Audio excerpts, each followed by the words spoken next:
If you're a teenager, this one's for you. And if you're a parent, a guardian, a teacher, or someone who cares about a young mind, this is for you too. Because something's happening quietly, all over the world. Teenagers are drowning in stress. They're exhausted. And a lot of adults are missing it. So today, we're talking about it. What's really going on inside the teenage brain? Why this generation feels more stressed than ever? And what we, all of us together, can do about it. Teenagers, I recognize what you're going through. Parents, I understand your concerns. Let's build a bridge between those two. To the teens listening, you feel like you're supposed to have it all figured out.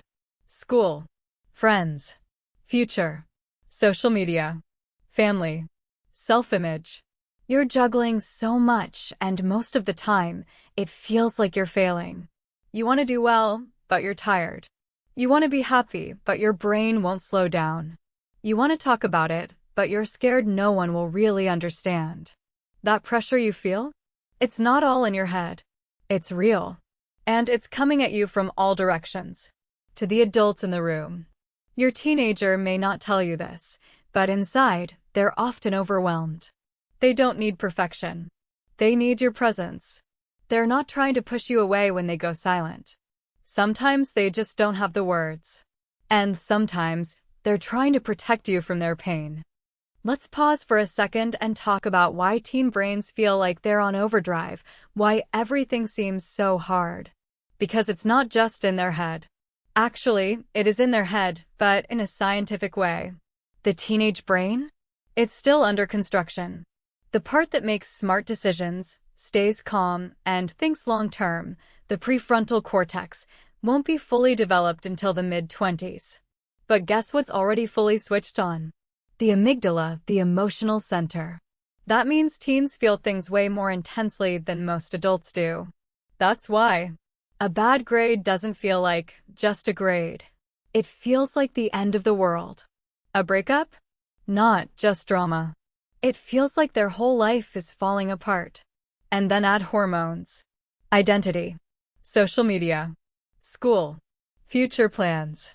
It's like trying to steer a car in the middle of a storm, while the steering wheel isn't fully attached yet.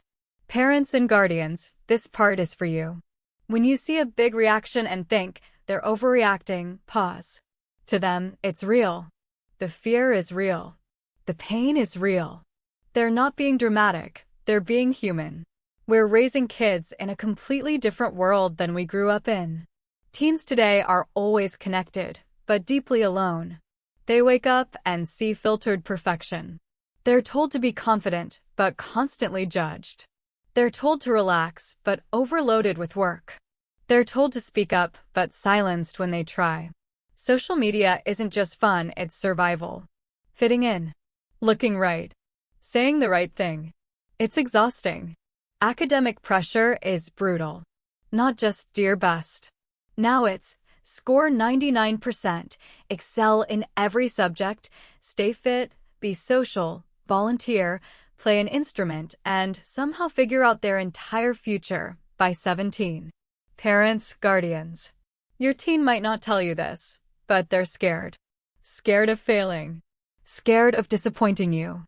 Scared of falling behind while everyone else seems to be winning online. They don't need more pressure. They need your support to slow down and the space to breathe, not chase endless standards. Here's what we can do about it. For teenagers, your marks don't define you. Your anxiety doesn't own you. And remember, stress isn't forever, it passes. Here are 5 real things that can help. 1. Breathe on purpose. Try box breathing. Inhale slowly for 4 seconds, hold for 4 seconds, exhale gently for 4 seconds, hold again for 4 seconds, 3 rounds. It resets your nervous system. 2. Journal or voice note. When you write it or say it out loud, your brain feels safe. You don't need to make sense. You just need to let it out. 3. Move your body. Walk. Dance. Stretch. Motion moves emotion. 4. Protect your digital peace. Mute toxic accounts. Log off after 9 p.m. Curate what enters your brain. 5. Talk to someone.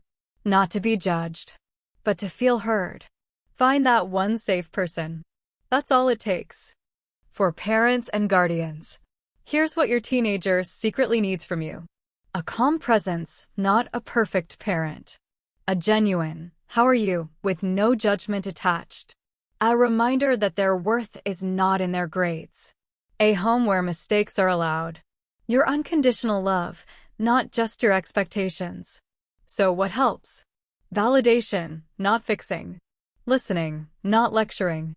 Sometimes, the most powerful response isn't advice, it's empathy.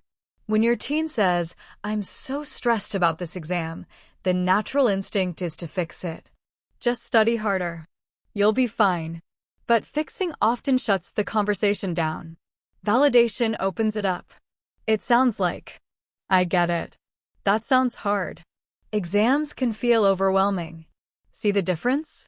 One response makes them feel unheard. The other makes them feel understood. Because in that moment, they don't need a solution. They need to know you're on their side. That one sentence can calm the storm faster than 100 pieces of advice. And one more thing. Model rest. Take a break without guilt. Show them that adults need downtime too. Model boundaries. Put your phone away at dinner. Say no when you're overwhelmed. They learn it's okay to set limits. Model kindness to yourself and to them. Teens learn more from what you live than what you lecture. Even when they roll their eyes, they're noticing your behavior. Thank you for listening to Modern Mind. Let's keep having these honest conversations. If this helped, share it with someone who needs it. You might just change their life. Before you go, don't forget to subscribe, hit that like button, and drop your thoughts in the comments. We'd love to hear your story.